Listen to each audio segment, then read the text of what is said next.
From LPM, Louisville Public Media. Support for LPM podcasts comes from the Eye Care Institute and Butchertown Clinical Trials, where they strive for diversity, equity, and inclusion within their staff, patients, and clinical trial participants. To learn more, visit butchertown.clinic. In case you've been living under a rock, it's a presidential election year. Will you be voting? Every time. If you don't vote, then you don't have the right to say anything. I don't. It's probably been like over 10 years. If no one's pressuring me in the current moment in time, probably not. Everyone needs to exercise the right to vote because every vote matters. I recently had my voting rights restored a couple years ago, so no matter the type of election, I vote. I'm Michelle Tyreen Johnson. This is Race Unwrapped. When we talk about someone being the greatest of all time, we're usually thinking of sports figures and entertainers. But academics who can make complicated topics easier to understand are rock stars too. Our guest this episode is a woman I think of as the GOAT on the topic of voting. Dr. Carol Anderson, an African-American studies professor at Emory University and author of the book One Person, No Vote: How Voter Suppression is Destroying Our Democracy. Dr. Anderson will walk us through how the voter suppression tactics of today are just a remix of the tactics of old, spitting and spinning out new ways to keep people from voting. And by people, I mean people from marginalized groups, specifically Black folks. I'm Carol Anderson. I'm a professor of African American Studies at Emory University, and I write books. Some of the books are White Rage, One Person, No Vote: How Voter Suppression is Destroying Our Democracy. The second, Race and Guns in a Fatally Unequal America. The first two books were Eyes Off the Prize: The United Nations and the African American Struggle for Human Rights, and Bourgeois Radicals: The NAACP and the Struggle for Colonial Liberation.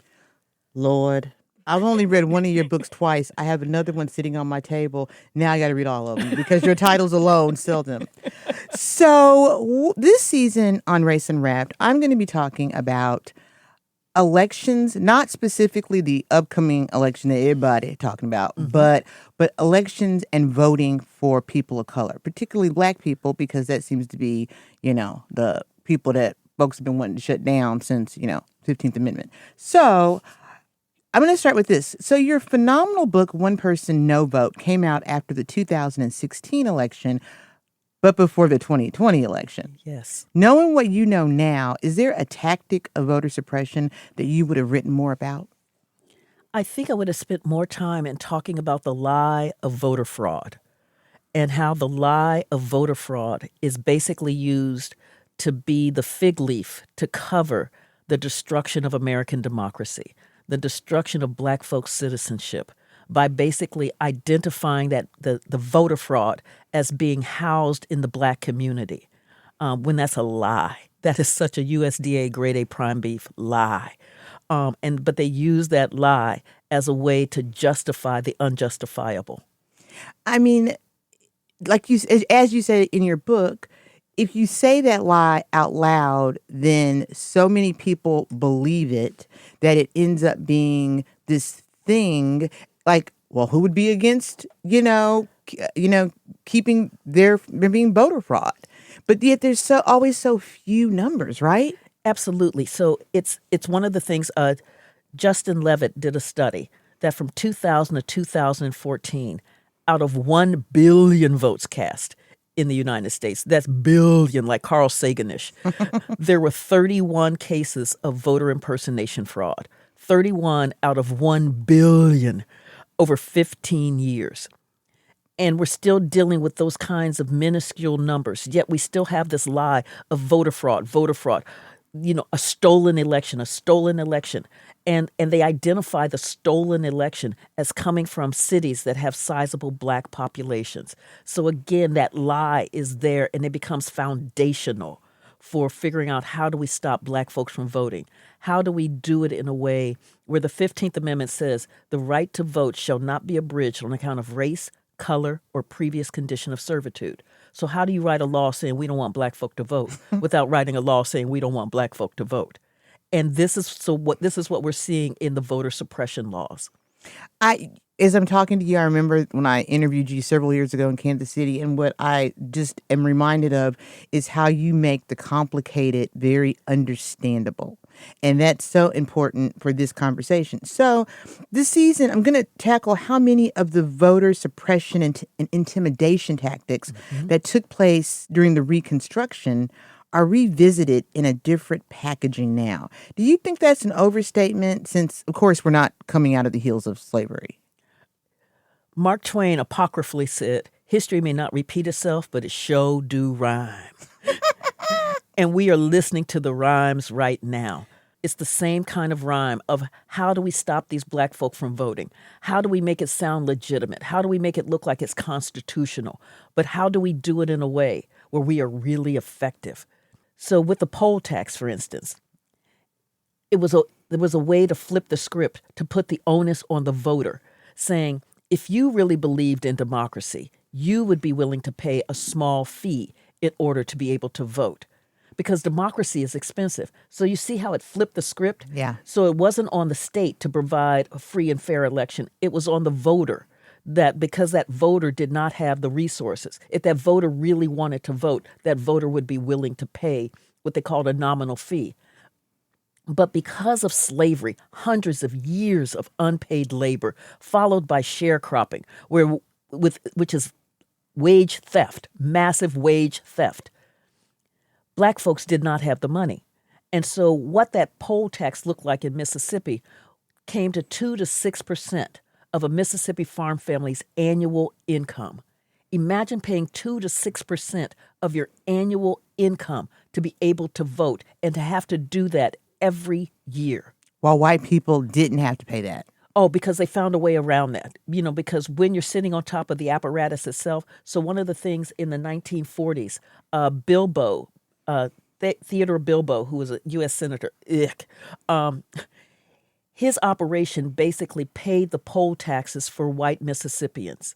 And kept their receipts so that the receipts didn't get lost. So it was a way, this is how you create that massive imbalance. This is the way that you find a way to ensure that black folks don't vote, can't vote. Another way was the literacy test. That literacy test, again, sounds reasonable.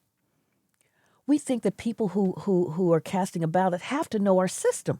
They have to know our policies, our laws, our history, how we got here, the things that we value. So we don't think it's too much for them to have to read a section of the Constitution. See, I saw in your book, you gave an example of something from the literacy test.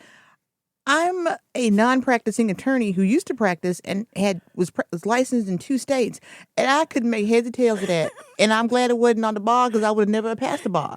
So I was like, oh my God. Right, and this is doing the work it's supposed to do, right? Mm-hmm. So the work that it's supposed to do is to figure out, how do we stop black folk from voting while making it look like this is legitimate? Those are the rhymes then that we're dealing with, the same kind of rhymes now. And the other piece that they had was where you had the power of the registrar, who could ask you an absolutely unanswerable question as your access to the voting booth. So Mr. L., who was a man who helped raise me, part of the village who helped raise me, he came out of Jim Crow, Georgia. He told me his literacy test question was, how high is up? Imagine having to try to answer that, to be able to use your ballot as part of your citizenship rights. How high is up? So when I think about where we are today, I'm thinking about felony disfranchisement coming out of Florida. Yep. Out of Amendment 4 dealt with the fact that out of 6.1 million people in the United States who could not vote because of a felony conviction, 1.7 million of them were in Florida in 2018. And 40% of black men in Florida could not vote because of a felony conviction. Over 20% of African-American adults could not vote because of a felony conviction. Amendment 4 handled that. That was a ballot initiative driven by the people in order to deal with permanent felony disfranchisement, which was the law in Florida since 1868, a Reconstruction law.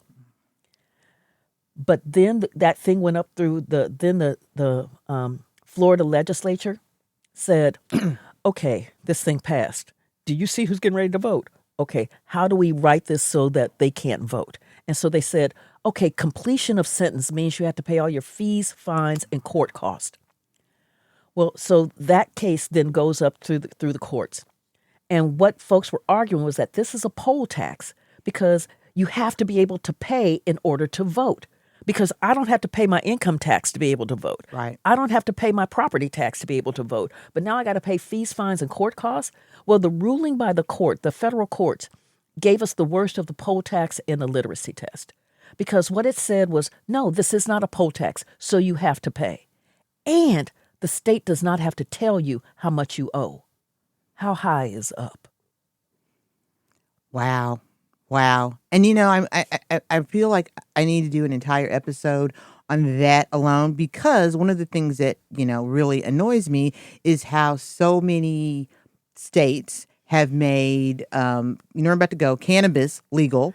Dispensaries are all over the country. They're usually, the licenses for the dispensaries are held by white people who have the money. Mm-hmm. And yet how many brothers and sisters are sitting in prison for selling something that now you and I can openly go and buy in most states in America? Exactly. And so when you think about the 1868 permanent felony disfranchisement law in Florida, what it was designed to do, because 1867, Congress had passed the Reconstruction Act that said black men can vote. Florida looked up and said, not today. Oh, not today. And so they passed a year later, they passed that permanent felony disfranchisement law. And they began to craft the laws that were targeted at black folk. So vagrancy, because black folk were looking for their families. Wow. And you don't have a job, so you must be vagrant. And so what that was doing, it was serving two purposes. They were able to give them a felony conviction for laws that weren't applied to white people, but it also disfranchised them, and it also allowed them to sell that labor basically on an auction block as convict lease labor. Oh, man. I mean, there always seems to be some way around. Do you think that black people are still the target of a whole lot of this voter suppression? I mean, I know there are other groups that obviously, other ethnic groups, mm-hmm. Other people like poor people, regardless of race. Mm-hmm. But are black people, in your opinion, still a big target of all this? Let me answer that by giving you what Newt Gingrich said after the 2020 election. He said they stole the election in Atlanta. They stole it in Philadelphia. They stole it in Milwaukee. They stole it in Detroit. Notice he didn't say they stole it in Salt Lake City.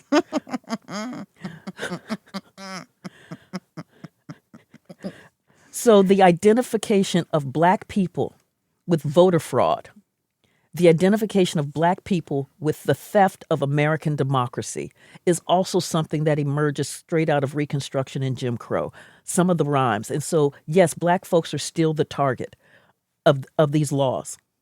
I mean, part of it, I know, or at least this is my thought, and I want to know your thought, is it's not just representation, but it's power. I mean, even though Barack Obama's presidency ended a few years ago, he still seems to be, I don't know, a trigger for some people. He's the specter that hangs over all of it. And so part of it is, remember in 2008 when he won that election and you had folks patting themselves on the back going, ooh, we crossed the racial Rubicon. We have overcome. Look at us. Look at us. And so part of what that was saying was that whites voted overwhelmingly for Barack Obama. But that's not the case. The majority of whites have not voted for a Democratic candidate for president since 1964. That's one of my questions, because I always remembered that statistic, because guess what other little thing happened in 1964?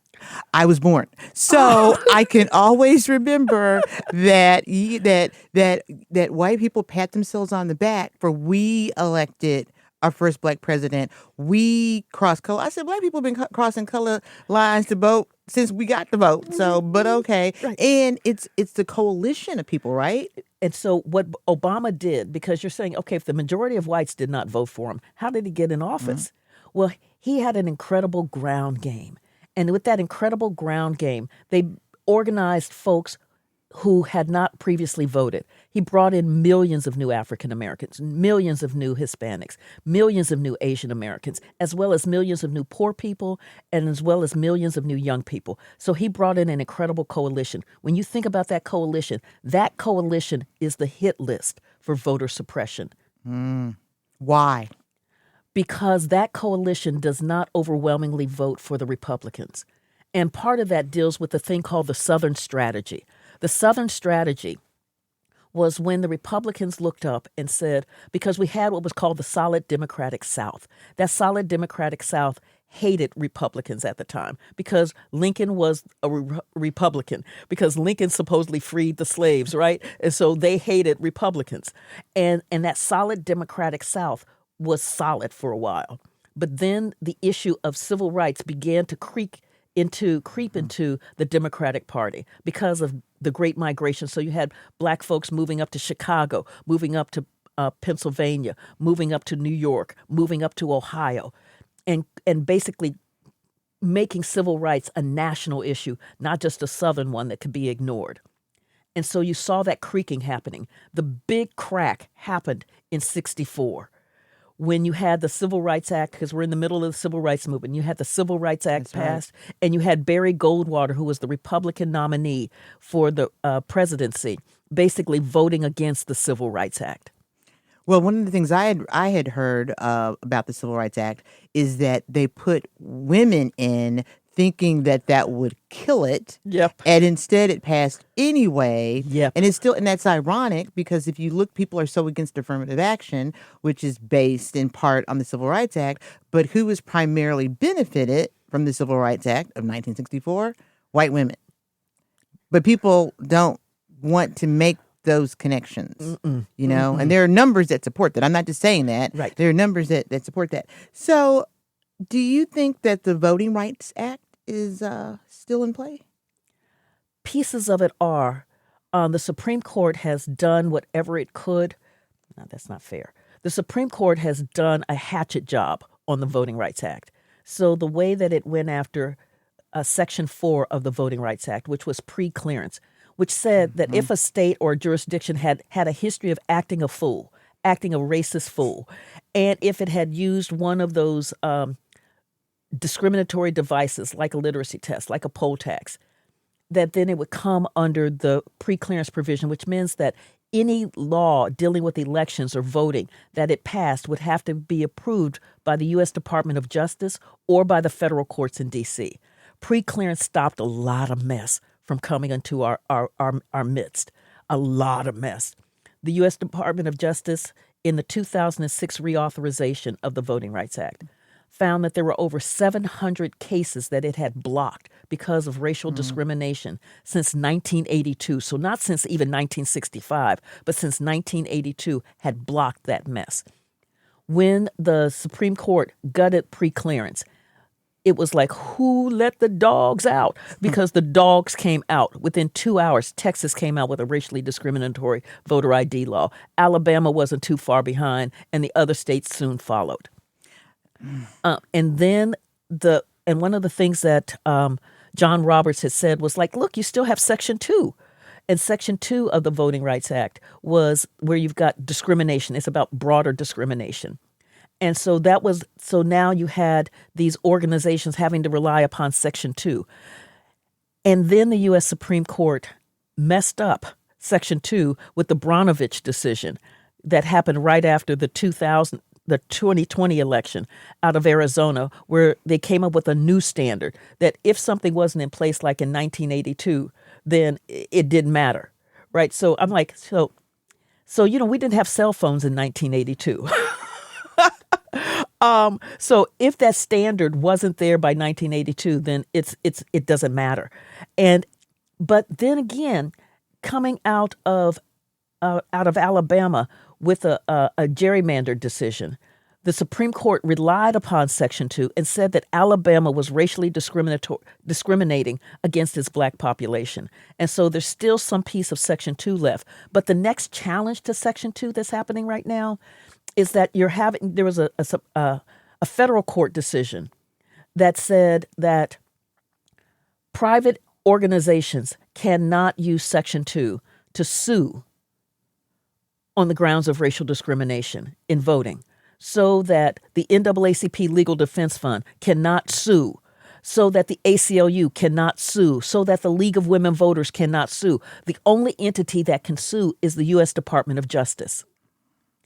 And now after that decision came down, now you have a wave of states, a wave of attorneys general who are actually beginning to hop onto that same bandwagon to try to stop private organizations, NGOs, from suing for racial discrimination. But that is so ironic, considering that Reconstruction, post-Reconstruction, that's how they tried to get around having blacks vote in primaries, by saying it was a private organization. Right. Ergo, only these white people can be in the private organization. But the only thing that is consistent is white supremacy.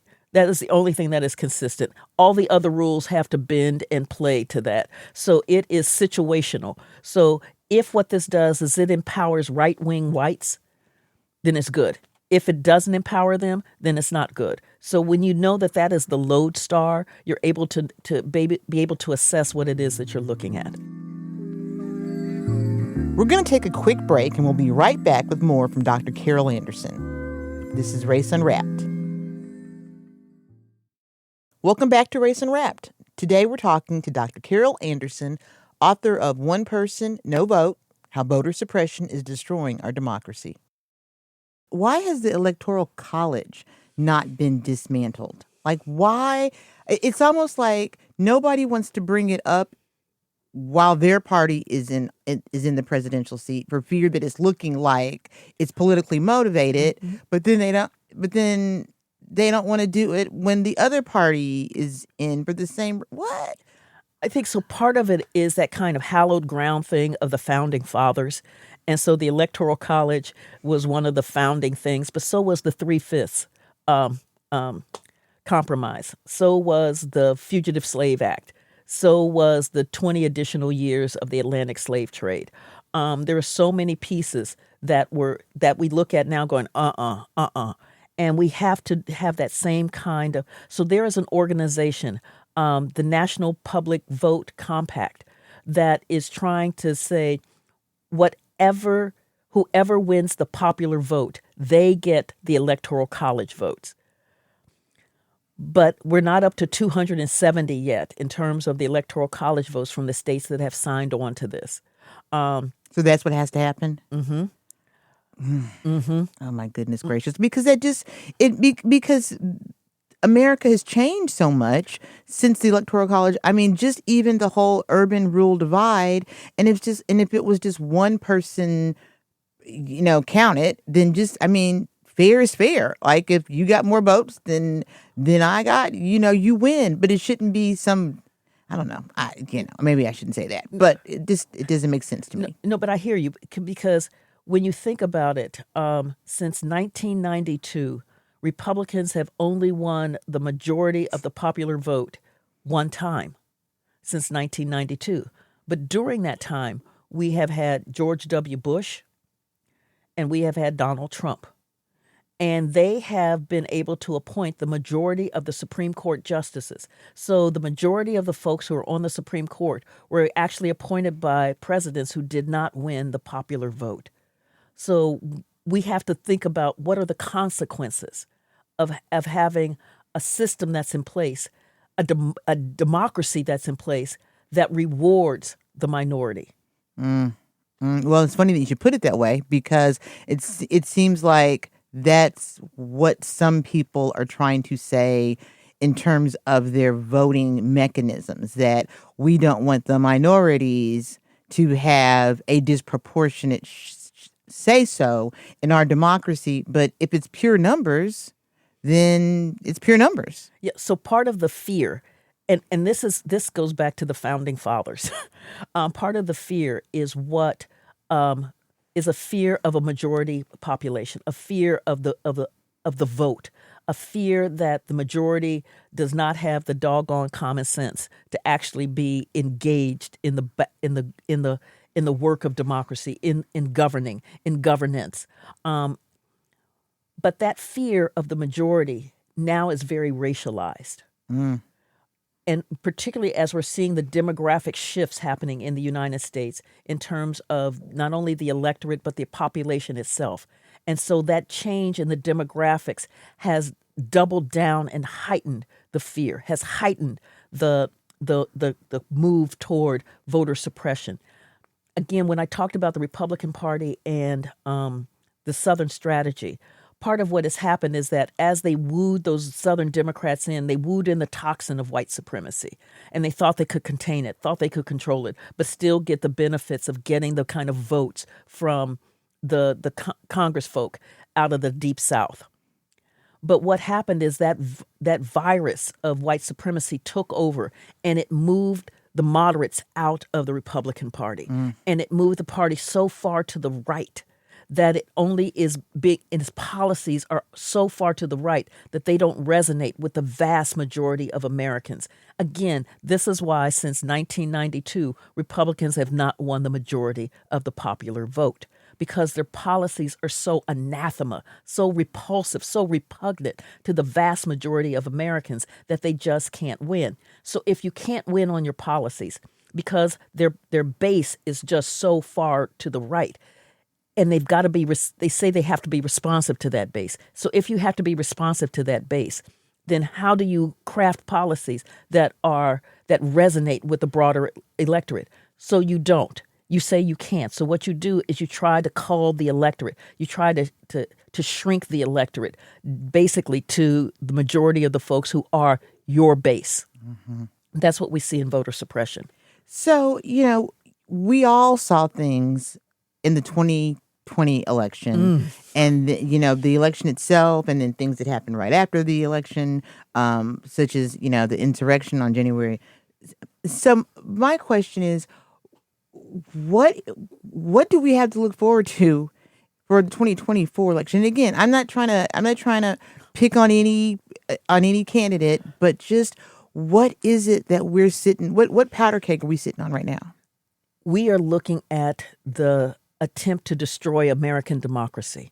And so let me be really clear. We've got so much at stake in this election.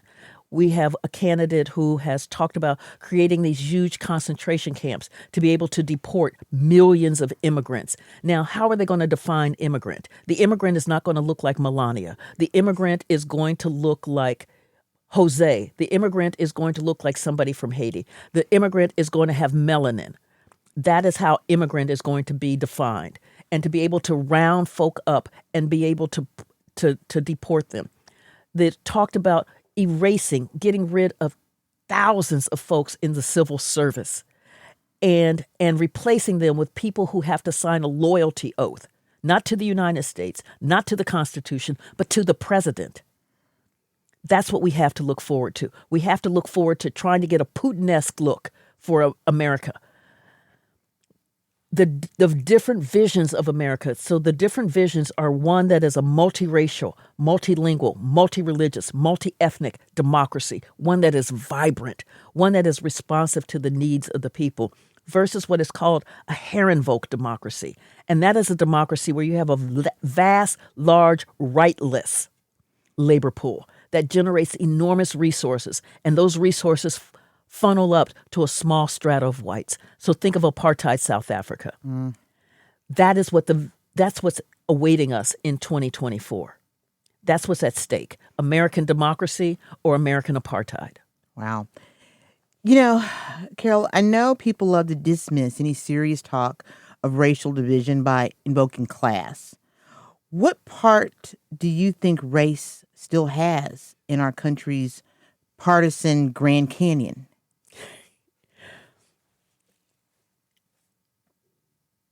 So much. I mean, so this is one of the things. It's when you see Black folk who have ostensibly made it getting shot by the cops. When you see Black folk who have the credit being systematically denied basic mortgage loans and basically being funneled into these really risky subprime mortgage loans is what happened in the 2000s. When you see And when you see race matters, class is there, there's no doubt about it, but race matters.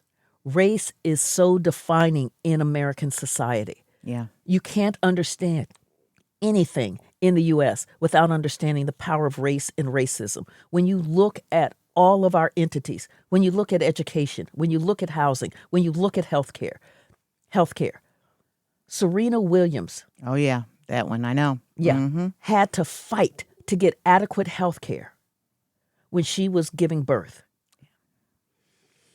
I know. And people don't want to believe that, Black mortality rate for women having children is actually in existence. They want to go to class. Like class is always this default. And as I'm in the middle of reading Isabel Wilkerson's Caste, and then she talks about, it's caste, but what's caste based on in America?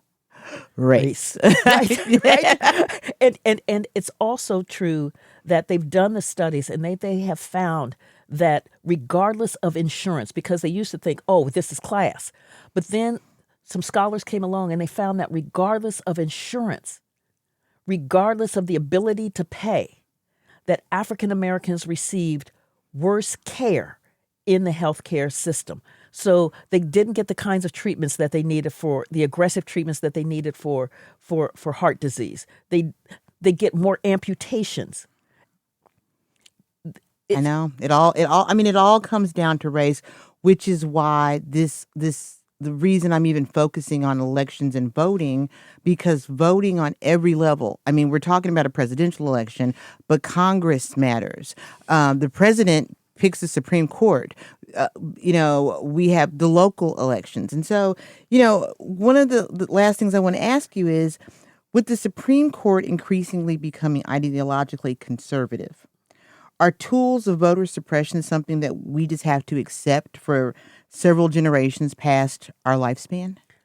No, we fight. Like the Tuskegee Airmen, we fight. We fight. We fight. That's what we do. And so it is not accepting subjugation. It is not accepting the evisceration of our citizenship rights. It is fighting for our citizenship rights.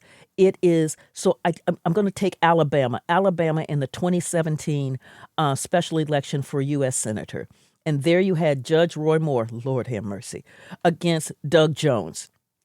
And everybody was like, Roy Moore is going to win. We're looking at the polls. Roy Moore is going to win. And Alabama had deployed every method of voter suppression against this black population. And this is after the evisceration of the Voting Rights Act. Grassroots organizations got in there and said, son, you don't know our names. And they figured out how to get over that rock, under that rock, through that rock, behind that rock that was blocking black folks' access to the ballot box. And they did it. So they looked at their felony disfranchisement law, which was dealt with something called moral turpitude. They looked at the poll closures. They looked at the voter IDs. They looked at all of those laws, and they figured out how to get around it, how to get folks registered to vote, how to get them to the polling places, how to get that community energized. That's what we do. That's how we fight. Dr. Carol Anderson. She's an African-American studies professor at Emory University in Atlanta and a New York Times bestselling author. You can find out more about her and her work at professorcarolanderson.org. Next time, we'll learn how a Supreme Court case from 2013 widened the race gap in voting. I'm Michelle Tyreen Johnson, and this is Race Unwrapped.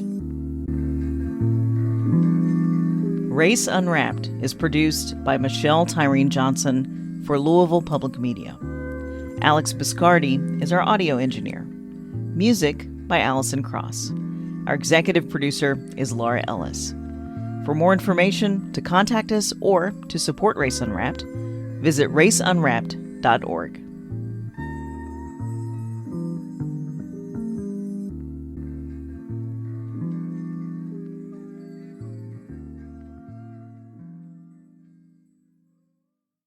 Support for LPM podcasts comes from the Eye Care Institute and Butchertown Clinical Trials, where they strive for diversity, equity, and inclusion within their staff, patients, and clinical trial participants. To learn more, visit butchertown.clinic.